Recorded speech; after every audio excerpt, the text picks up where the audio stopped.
I hid $180 million from my wife for 9 years. While she clipped coupons and rode the subway, I secretly owned 38% of her father's luxury hotel empire. He thinks I'm a failure who trapped his daughter in poverty. Tonight, he's offering me charity, a $65,000 job at the company I control. Time to show him who really runs his business. My name is Evan Ross. I'm 44 years old, and I've spent the last 9 years pretending to be someone I'm not. When people ask what I do, I tell them I'm a real estate consultant. Small projects, modest commissions, nothing fancy. What I don't tell them is that I control $180 million in assets. What I really don't tell them is that 38% of those assets are tied up in Ashford Hotel Group, the luxury hotel empire owned by my father-in-law, who has no idea I'm the anonymous investor who's been quietly controlling his company for the past 6 years. The apartment where my wife Tori and I live costs $1,400 a month. I own the building. The car we drive is a 10-year-old Toyota. I have a vintage Porsche 911 sitting in climate-controlled storage in Connecticut. The furniture we assembled together from discount stores could have been replaced with pieces from Italian craftsmen whose waiting lists stretch 3 years. But I chose laminate over marble, polyester over silk, because I wanted to see if someone could love me for who I was instead of what I had. Turn out, I never gave anyone that chance. Because the man Tori fell in love with doesn't exist. It started innocently enough. We met at a Starbucks near Fenway Park on a Tuesday morning in March. She was 24, finishing her MBA, already working part-time for her father's company managing VIP guest relations. I was 35, supposedly scraping by on consulting gigs. She ordered a tall coffee, black, nothing fancy. I remember thinking that was unusual for someone whose father owned 47 five-star hotels worldwide. We talked about the Red Sox, about Boston winters, about whether clam chowder was better at Legal Seafoods or some hole-in-the-wall place in the North End. Normal stuff. Real stuff. And when she asked what I did, I panicked. Because women who grew up in penthouses don't usually date men who own them. They date men who clean them. So I lied. Real estate consulting, I said, stirring my coffee like it was the most natural thing in the world. Helping small property owners maximize their investments. Nothing glamorous, but it pays the bills. Not technically false, just incomplete by about $180 million. That lie became the foundation of everything. Our first date at a Thai restaurant where we split the check. Our first apartment together, a studio in Alston that I secretly purchased through a shell company the week before we moved in. Our wedding 3 years later, where I gave her a gold band from a local jeweler instead of the 3-carat diamond I'd had designed by Cartier. Every moment built on deception. Every kiss tainted by omission. Every time she worried about our budget, I died a little inside knowing I could solve every problem with a phone call. But I didn't make that call, because somewhere along the way, I'd convinced myself that this was noble, that I was protecting the purity of our relationship, that money corrupted everything it touched, and our love was too precious to contaminate. I was wrong. The contamination wasn't the money. It was the lying. The call came on a Thursday evening in late October. Tori and I were making dinner together in our cramped kitchen, her chopping vegetables while I stirred pasta sauce from a jar. The kind of domestic scene that would have looked perfect in a lifestyle magazine, if you didn't know it was built on quicksand. Her phone buzzed on the counter. She glanced at the screen, and her expression shifted, something between anxiety and resignation. "It's my mother," she said, putting down the knife. I nodded, keeping my attention on the sauce. Constance Ashford rarely called without purpose. In the 6 years I'd known her, our interactions had been limited to awkward holiday gatherings and the occasional charity event where I felt like a street performer who'd wandered into the symphony. Tori answered, putting it on speaker. "Hi, Mom." "Victoria, darling." Constance's voice had that particular quality of someone who'd been to finishing school. Warm but controlled. "I hope I'm not interrupting dinner." "Just starting to cook," my wife said. "What's up?" "Your father and I would like to have you and Evan over for dinner. Saturday evening, if you're available." "Nothing formal, just family." I caught Tori's eye. She looked uncertain, maybe a little worried. We both knew there was no such thing as just family when it came to Richard Ashford. "This Saturday?" Tori asked. "That's pretty short notice." "I know, sweetheart, but your father has something he wants to discuss with Evan. He's been asking about it for weeks." The wooden spoon in my hand suddenly felt heavy. Richard Ashford wanting to discuss something with me was never good news. The man had made his opinion of me clear from the moment we met. Too old for his daughter. Wrong background. Insufficient prospects. The fact that I was actually wealthy enough to buy his hotel chain 3 times over was a detail he'd never know, unless I decided to tell him. What does he want to talk about? I asked, speaking up for the first time. There was a brief pause. He didn't say exactly, but I believe it's regarding a position at the company. An opportunity for you, Evan. Tori's eyes widened. I could read her thoughts clearly. Her father had never shown interest in my career before. This was something else. This was Richard Ashford deciding to rescue his daughter from the poor choice she'd made. Mom, Evan already has a career, Tori said, an edge creeping into her voice. Of course he does, dear. Your father just thought, well, with your expertise in real estate, Evan, there might be synergies with our hotel properties. But we can discuss it Saturday. Say 7 o'clock. I should have said no. Should have declined politely, come up with an excuse. But part of me, the part that had been building toward this moment for 6 years, wanted to see it play out. Wanted to watch Richard Ashford try to save me from poverty while sitting on furniture I could buy without checking my bank balance. 7 works for us, I said, my voice steady. We'll be there. Wonderful. I'll have Chef prepare something special. Evan, do you have any dietary restrictions? No, ma'am. I eat everything. Perfect. We'll see you both Saturday. Dress nicely, but nothing too formal. After she hung up, Tori turned to me, her face tight with concern. You don't have to do this, she said. I know my father. He's going to offer you some entry-level position and act like he's doing us a huge favor. It's going to be condescending and uncomfortable. I can handle your father, I said, turning back to the stove. It's not about handling him. It's about him treating you like you're not good enough. Like we're not good enough. I put down the spoon and pulled her close. She fit against me perfectly, the way she always had. Hey, your father's opinion doesn't change anything about us. About what we have. She pressed her face against my chest. I just hate that he looks down on you. On us. Like our life isn't valid because we're not living in some mansion. If only she knew. If only she knew that the modest life she was defending so fiercely was a performance I'd been staging for 9 years. That every struggle, every budgeted meal, every time we'd chosen the cheaper option, it had all been theater. The guilt sat in my stomach like a stone. It's just dinner, I said softly. A few hours, then we come home. But I knew it was more than that. Saturday night at the Ashford estate wasn't just dinner. It was the beginning of the end of everything I'd built on lies. Friday morning, I woke before dawn. Tori was still asleep, her breathing soft and steady beside me. I slipped out of bed carefully, grabbed my worn jeans and a faded Red Sox t-shirt, and headed out. This was my routine.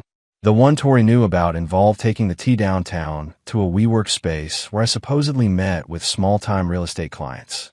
The reality was different. I walked 3 blocks to where I kept my actual car, a Mercedes S-Class, in a private garage under a different name. 20 minutes later, I was in my real office in the financial district, 42nd floor, corner suite with views of Boston Harbor. Patricia Morgan was already there, coffee brewing, looking at me over her reading glasses with that expression that said she knew exactly how badly I was screwing up my life. Morning, I said, dropping my backpack on a leather sofa that cost more than our apartment's yearly rent. Mr. Ross, she said, her tone formal despite 5 years of working together. The Ashford quarterly reports are on your desk. Board meeting at 9. Patricia was 53, former CFO of a hospitality conglomerate, and the only person besides my lawyer who knew the full scope of my deception. I'd hired her after selling my first major property portfolio, back when I was still figuring out how to hide a fortune.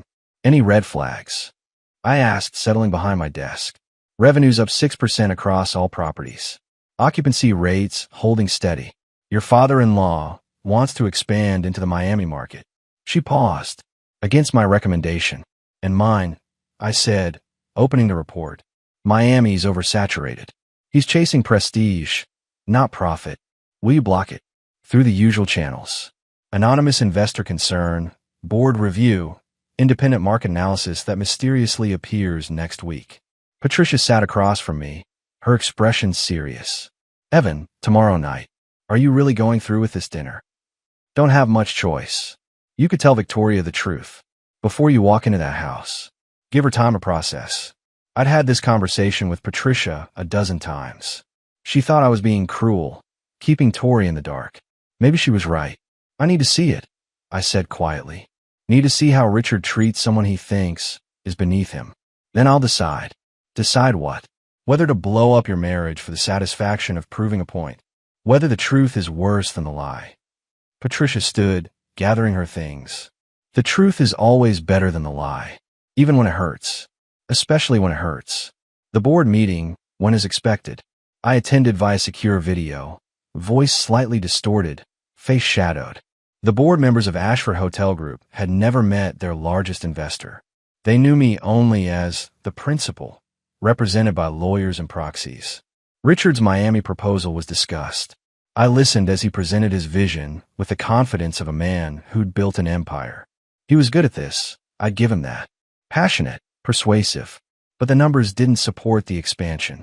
Through my proxy, I raised concerns. Market saturation, construction costs, ROI projections that seemed optimistic. The board agreed to table the discussion pending further analysis. Richard would be frustrated. He'd spend the weekend stewing over the anonymous investor who kept blocking his grand plans. Tomorrow night, that investor would sit at his dinner table, and he'd have no idea. I left the office at 4, changed back into my cheap clothes in the garage, took the T home. By the time I walked through our apartment door at 5:30, I was Evan Ross, struggling real estate consultant, not the man who just killed a $50 million hotel project. Tori was in the kitchen, laptop open, stress evident in the set of her shoulders. Rough day? I asked, kissing the top of her head. Client from hell, she muttered. Russian oligarch staying at her Dubai property. Wants the presidential suite redesigned because he doesn't like the color of the marble. I knew that property. Knew its financials, its management structure, its profit margins. Knew that the Russian oligarch was probably a headache, but also paying $30,000 a night. Can't please everyone, I said. She closed the laptop, turning to face me. I'm nervous about tomorrow. It's just dinner. It's never just dinner with my parents. There's always an agenda. She stood, wrapping her arms around herself. Promise me something? Anything.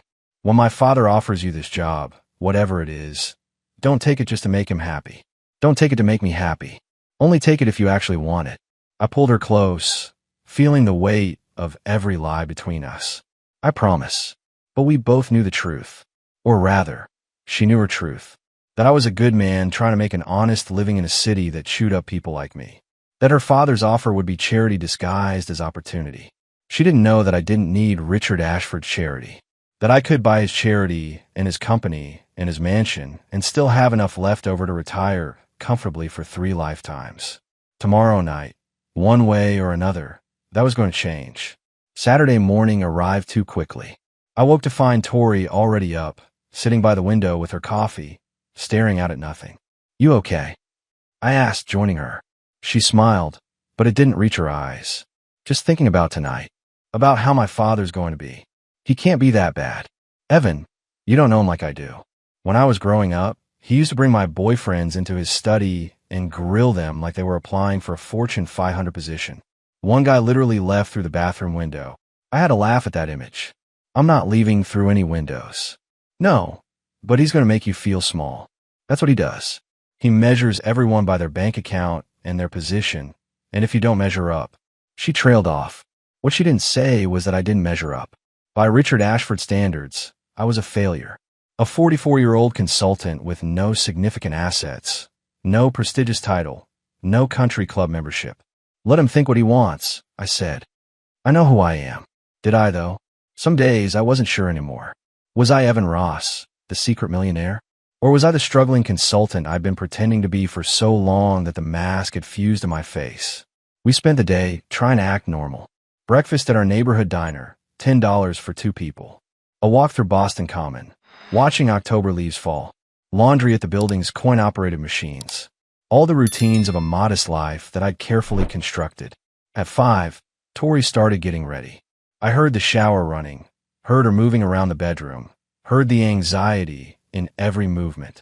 I pulled out my phone, the real one, checked the messages from Patricia. Ashford financials attached. Miami project officially tabled. Richard sent 3 angry emails to board members this morning demanding to know who blocked it. Thought you should know his mood before dinner. Perfect. I was about to have dinner with a man who was furious at me, and he didn't even know it. I texted back, thanks. Monday we'll discuss the quarterly dividend structure. Then I put the phone away, buried it in my sock drawer under the cheap cotton socks I wore to maintain appearances. Tori emerged from the bedroom at 6:15, wearing a dark green dress I'd never seen before. She looked beautiful and terrified. Too much? She asked, turning. You look perfect. I bought it last week. I know we're trying to save money, but I needed something nice and I found it on sale and... She was rambling, nervous. I stopped her with a kiss. You look perfect, I repeated. Your father would be crazy not to be proud of you. It's not me he's judging, she said quietly. I changed into my best outfit, which wasn't saying much. Khakis, a blue button-down shirt, a blazer I'd bought at a thrift store and had tailored to fit perfectly. The watch on my wrist looked like a department store special. It had belonged to my grandfather and was worth $80,000. We took the T to Wellesley, then a cab to her parents' estate. The fare was $23. Tori counted out exact change from her wallet, and I watched her do it, knowing I could have called a private car service and not noticed the expense. The cab dropped us at the gates. Literal gates, iron and imposing, with a call box and security camera. Tori pressed the button. It's Victoria and Evan, she said. The gates swung open silently, revealing a driveway that curved through manicured grounds. In the distance, the house rose like something from a different era. Colonial architecture, white columns, probably 12,000 square feet. I'd seen the property records, valued at $18 million. Richard had a mortgage for $7 million, which surprised me. A man who projected such wealth, still leveraged like he was afraid of liquidity. As we walked up the drive, Tori's hand found mine, squeezing tight. Whatever happens in there, she whispered, remember that I chose you. Not him. Not his world. You. The words nearly broke me. Because she'd chosen someone who didn't exist. She'd chosen a fiction I'd created, and tonight, that fiction was about to be tested. Richard Ashford made us wait. It was deliberate, I knew. A power play. We sat in his pristine living room for 20 minutes, making small talk with Constance about weather and traffic while ice melted in our wine glasses. When he finally appeared, it was with the presence of a man accustomed to commanding rooms. 67 years old, silver hair perfectly styled, wearing slacks and a cashmere sweater that probably cost more than our monthly rent. His handshake was firm to the point of aggressive. Evan, he said, my name sounding like an accusation. Good of you to make time. Thank you for having us, sir. I replied, meeting his grip with equal pressure. His eyes narrowed slightly. He'd expected me to wilt. Most people did around Richard Ashford. Shall we move to the dining room? Constance suggested, tension evident in her voice. The dining room was exactly what I'd expected. Mahogany table that could seat 12, chandelier dripping crystal, place settings that probably cost more than our couch. Through the windows, the grounds were lit strategically, showcasing gardens maintained by people Richard probably didn't know by name. Dinner started with small talk. The hotel business was doing well, Richard explained. Occupancy rates up, new properties under consideration. He spoke with the confidence of a man who believed he was solely responsible for his success. I'd blocked 3 of those new properties in the last board meeting alone. So, Evan, Richard said, cutting into his appetizer with surgical precision. Tori tells me you're in real estate consulting. That's right, I said. Consulting. He made it sound like a hobby. Must be challenging, building a client base in this market. It has its moments. I'm sure. He took a sip of wine. What kind of properties do you typically work with? The questions came like jabs. Small residential? Commercial? What's your annual revenue? How many clients? Do you have an office or work from home? Each question designed to establish hierarchy, to prove that my world was small and his was vast. Tori's hand found mine under the table, squeezing tight. Mostly smaller commercial properties, I said calmly. Helping owners maximize their returns, identify growth opportunities. Growth opportunities, Richard repeated. Fascinating. In my experience, real growth requires significant capital, access to funding, connections. He looked directly at me. Do you have those kinds of resources? I could have told him yes. could have explained that I had more capital than his entire hotel chain. That my connections included CEOs, board members, and politicians he'd spent years cultivating. Instead, I said, I work with what I have. Noble, Richard said, though his tone suggested otherwise. But nobility doesn't pay mortgages, does it? Dad, Tori interjected, her voice sharp. That's not. I'm simply making conversation, Victoria.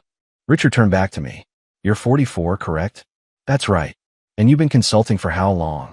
About 9 years. 9 years. He set down his fork. Most men your age, in this industry, they've either built something substantial or they moved on. Which category would you say you fall into? The insult was wrapped in curiosity, but it was still an insult. Constance looked mortified. Tori looked furious. But I kept my expression neutral. I'd say I've built exactly what I intended to build, I replied. And what's that? A life that works for me and my wife. Richard leaned back, studying me like I was a particularly disappointing quarterly report. A life that works. Interesting philosophy for a man married to my daughter. Richard, please, Constance said softly. He ignored her. Tori grew up with certain expectations, certain standards. I'm sure you understand that providing for her requires more than good intentions. I understand that providing for someone means more than just money, I said, my voice level. It means partnership, support, building something together. Romantic. Richard smiled, but there was no warmth in it. Also impractical. Tell me, Evan, what happens when the partnership needs a new car? When it needs to handle medical emergencies? When it wants to start a family?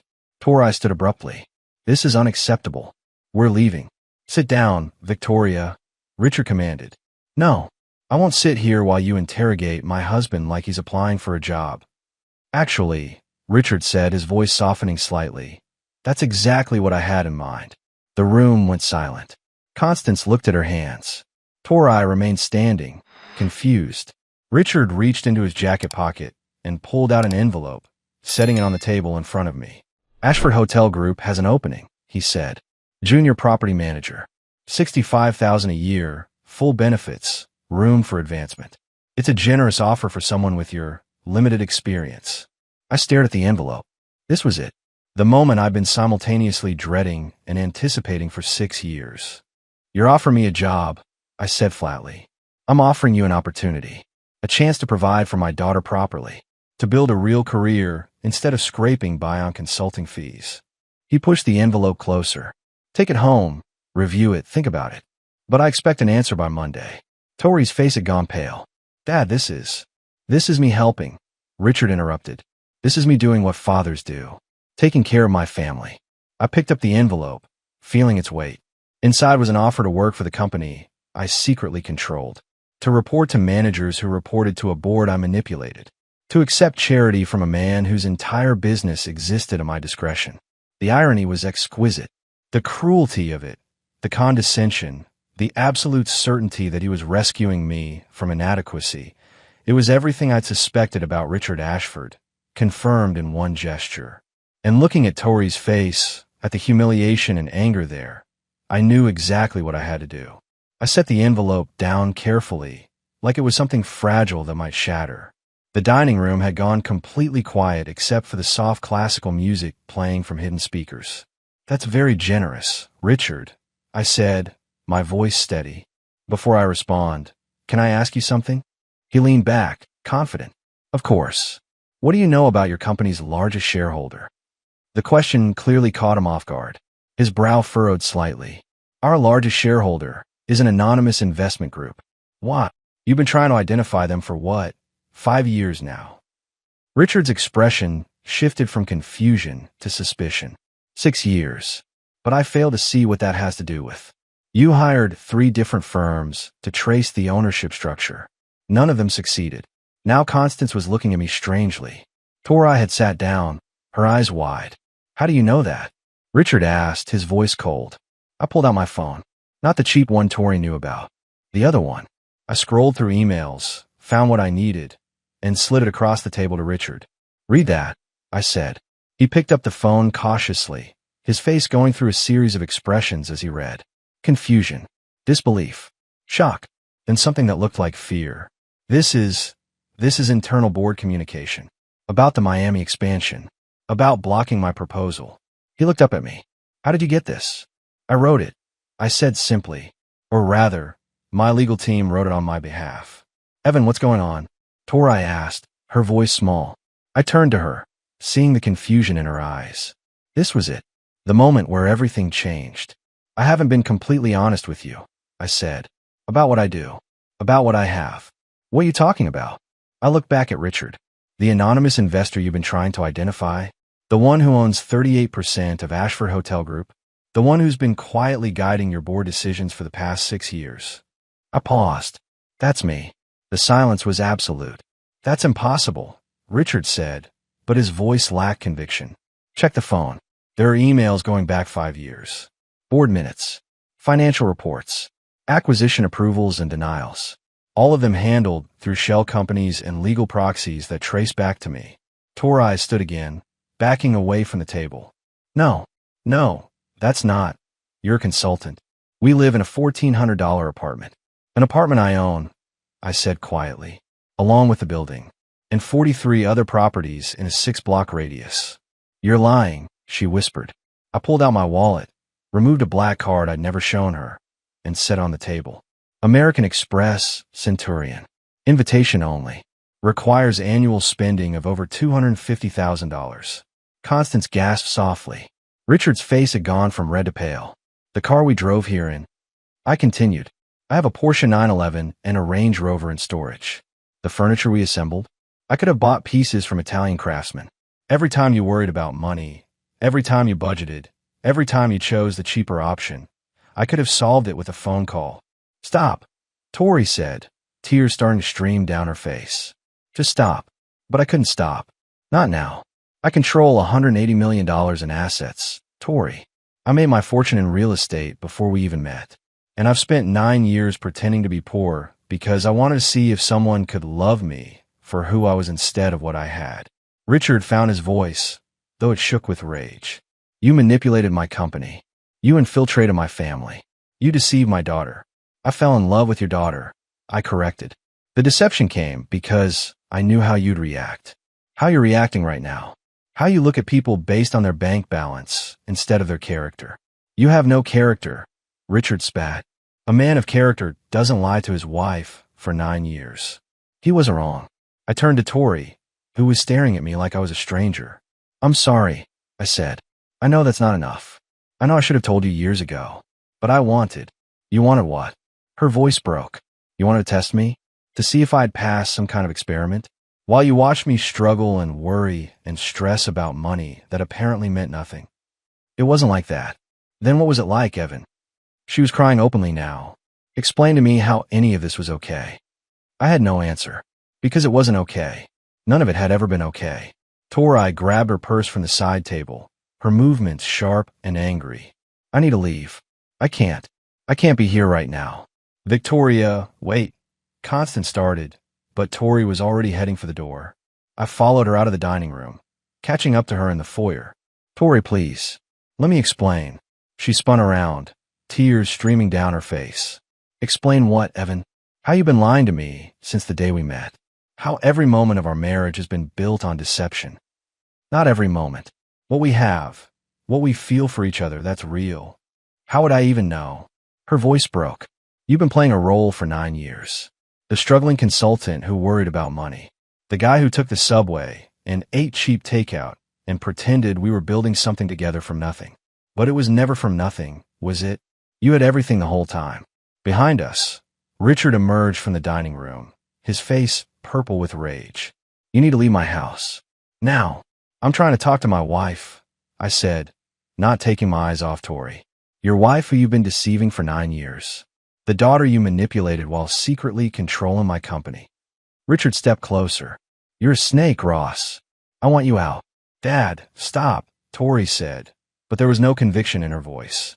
I'll stop when this fraud is out of my home. Richard pulled out his phone. In fact, I'm calling my lawyers. There has to be legal recourse for what you've done.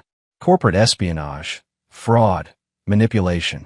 There's no legal case, I said calmly, finally turning to face him. Every share purchase was legitimate. Every proxy vote was properly executed. Every communication with the board followed established protocols. I maintained anonymity, which is completely legal for investors. You married my daughter to get close to my company. I married your daughter because I love her. I bought into your company because you were destroying it with reckless decisions. Richard's hand shook as he pointed at me. Get out. Get out before I have you physically removed. Tori was already opening the front door. I'm going to Julia's, she said, naming her best friend. Don't follow me, Evan. Don't call. I need time to think about whether I even want to see you again. How much time? I asked, desperation creeping into my voice. I don't know. Maybe forever. She looked at me, and the pain in her eyes was devastating. Maybe I'll never be able to trust you again. Maybe this is just over. She walked out into the night. I started to follow, but Constance touched my arm. Let her go, she said softly. She needs space to process this. I stood in the doorway, watching Tori disappear down the driveway, her figure illuminated by landscape lighting until she reached the gates and vanished beyond them. When I turned back, Richard was on his phone with someone, discussing legal options. Constance stood wringing her hands, looking between her husband and me. For what it's worth, she said quietly, I understand why you hid it. Richard can be difficult about money and status, but you should have told Victoria before you married her. She deserved that honesty. She was right. They were all right. I've been so focused on protecting myself from gold diggers and social climbers that I've forgotten the most important thing. Tori deserved to choose who she married with full knowledge of who I was. I pulled out my phone and texted Patricia. It's done. Everything's out. Prepare for fallout. Her response came immediately. I'll handle the board. You handle your marriage. If you still have one. That was the question, wasn't it? I spent the night in a hotel. Not one of Richard's properties, obviously. I booked a room at the Four Seasons using my real credit card, under my real name, for the first time in 9 years with no pretense attached. The irony wasn't lost on me. After years of hiding wealth, I was finally using it because I had nowhere else to go. Sleep didn't come. I lay in a king-size bed that cost more per night than our apartment's weekly rent, staring at the ceiling, replaying every moment of the evening. Richard's rage, Constance's disappointment, Tori's devastation. That last one hurt the most. My phone rang at 6 in the morning. Patricia, the board knows, she said without preamble. Richard called an emergency meeting for Monday. He's demanding your identity be revealed publicly and that you divest your shares. Can he force that? No. But he can make things uncomfortable. He's also threatening to go to the press. I sat up, rubbing my face. Let him. The truth is out anyway. Evan, if this becomes public, it's not just about you and Tori anymore. It's about the company, the employees, the investors. We need to control the narrative. I'm done controlling things, Patricia. That's what got me into this mess. She was quiet for a moment. What do you want me to do? Prepare transfer documents. I'm giving the shares back to Richard. You're what? Giving them back. All 38%. I don't want his company. I never really did. I don't even know what I wanted anymore. That's $40 million you're talking about walking away from. I have $140 million more. I'll survive. I stood, walking to the window. Boston was waking up below, people starting their Sunday morning routines. Draw up the papers. Make it clean. Make it legal. I want nothing from him, except for him to leave Tori alone. After I hung up, I tried calling Tori. It went straight to voicemail. I tried texting. No response. I called Julia, Tori's best friend. She doesn't want to talk to you, Julia said, her voice cold. I know. I just need to know she's okay. She's not okay, Evan. She's devastated. She spent all night crying. Do you have any idea what you've done to her? I know I hurt her. I know I was wrong. I just need to make it right. I don't think you can. Some things can't be fixed. The line went dead. I spent the rest of Sunday in that hotel room, ordering room service I didn't eat, watching the hours pass. My phone stayed silent except for updates from Patricia about the legal documents and a few messages from business associates who'd somehow heard rumors. By evening, I couldn't take the isolation anymore. I went back to our apartment. My apartment, technically, though thinking of it that way made me sick. Tori wasn't there, but evidence of her packing was everywhere. Drawers left open, hangers on the floor, her favorite coffee mug gone from the kitchen. 3 weeks passed in a blur of lawyers, board meetings, and silence from Tori. Patricia handled the transfer of shares back to Richard, who accepted them with suspicion, convinced there had to be a catch. There wasn't. I walked away from $40 million without conditions. The board was furious. Several members threatened to resign, feeling betrayed by the anonymous investor reveal. I let them. It wasn't my problem anymore. What was my problem was the emptiness. Our apartment felt like a museum to a failed marriage. I'd moved into a hotel downtown, unable to face the space we'd shared. Then, on a Tuesday morning, my phone rang. Tori's number. Hello. I answered, almost afraid to breathe. We need to talk, she said. Her voice was flat, emotionless. Can you meet me at the coffee shop? The one where we met. When? Now. I was there in 15 minutes. She was already seated at a corner table, looking thinner, tired, beautiful, and devastated. I said, sitting across from her. Don't. She held up her hand. Don't do small talk. I have things I need to say. I nodded, waiting. I've spent 3 weeks trying to process this, trying to understand how the man I loved could lie to me for 9 years, trying to figure out if any of it was real or if I was just part of some elaborate social experiment. It was real, I said quietly. What we had, what we felt, that was always real. Was it? Because I keep going back through our relationship, and I can't separate the truth from the performance. That night we stayed up talking about our dreams. Were those your real dreams? Or were you just playing poor Evan the consultant? Those were my real dreams. Building something meaningful. Finding someone who saw me, not my bank account. But I never saw you, Evan. That's the point. You made sure I couldn't see you. You hid behind this character you created, and you let me fall in love with someone who doesn't exist. The words cut deep because they were true. I'm sorry. I know you are. I've read your texts, your emails, your voicemails. I know you're sorry. She took a shaky breath. But sorry doesn't fix this. Sorry doesn't give me back 9 years of honesty. What do you want from me? I asked, desperation creeping into my voice. I want to understand why. Really why. Not the surface answer about protecting yourself from gold diggers. I want to know what was so broken in you that you thought this was okay. I sat back, considering the question, really considering it for the first time. My ex-girlfriend, I said finally. Before I made my fortune, I was with someone for 3 years. We were planning to get married. Then I sold my first major property portfolio, made $20 million overnight, and everything changed. She started spending money like it was water. Started introducing me to her friends as my fiancé, the real estate mogul. Started planning a wedding that cost more than most people's houses. So you left her? I confronted her. Asked if she'd still love me if I lost everything. She laughed. Said of course not. That the money was the point. That she'd never have dated me in the first place if I'd been poor. I looked at Tori. That broke something in me. Made me paranoid. Made me think everyone was like her. So you decided to test me. To see if I was different. Not consciously. At first. I just didn't want to mention the money. Then days became weeks. Weeks became months. And the lie got too big to undo without destroying everything. Tori was quiet for a long moment. I found something out last week, she said. Something that makes this even worse. My stomach dropped. What? I'm pregnant. The world stopped. You're what? 8 weeks.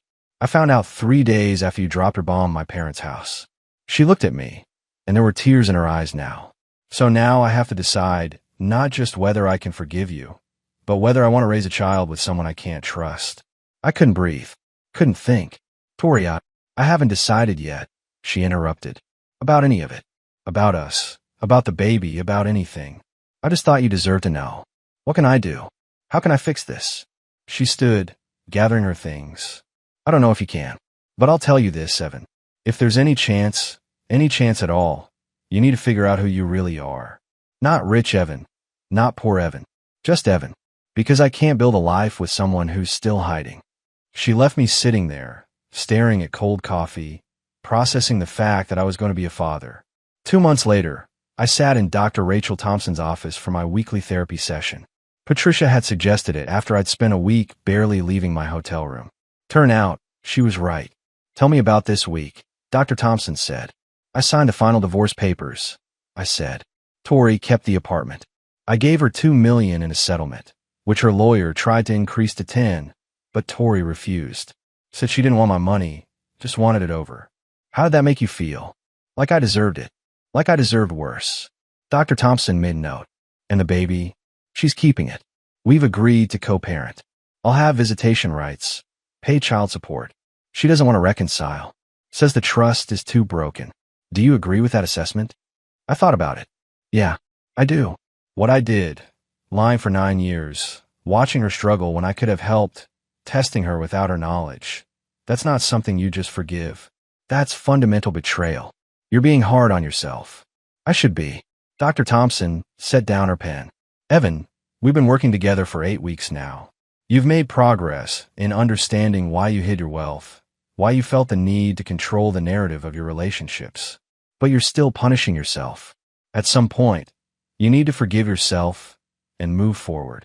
How do I do that when I destroyed the best thing in my life? By learning from it. By being honest moving forward. By being the father your child deserves, even if you can't be the husband Tori needed. That hit home. I was going to be a father in 7 months. A daughter, the ultrasound had shown. And I had 7 months to become someone worthy of that responsibility. After therapy, I drove to my new place. Not a hotel anymore. A modest condo in Cambridge, 2 bedrooms, nothing extravagant. I'd sold most of my properties, donated half my wealth to charity, kept enough to live comfortably, but not extravagantly. Patricia thought I was crazy. Maybe I was. But I needed to figure out who I was without the performance, without the lies. My phone buzzed. A text from Tori. Doctor's appointment Thursday at 2. You're welcome to come if you want. I texted back immediately. I'll be there. Thank you. 3 dots appeared, then disappeared, then appeared again. Finally, she's your daughter too. You should be part of this, even if we're not together. I stared at that message for a long time. Not together. The finality of it still hurt.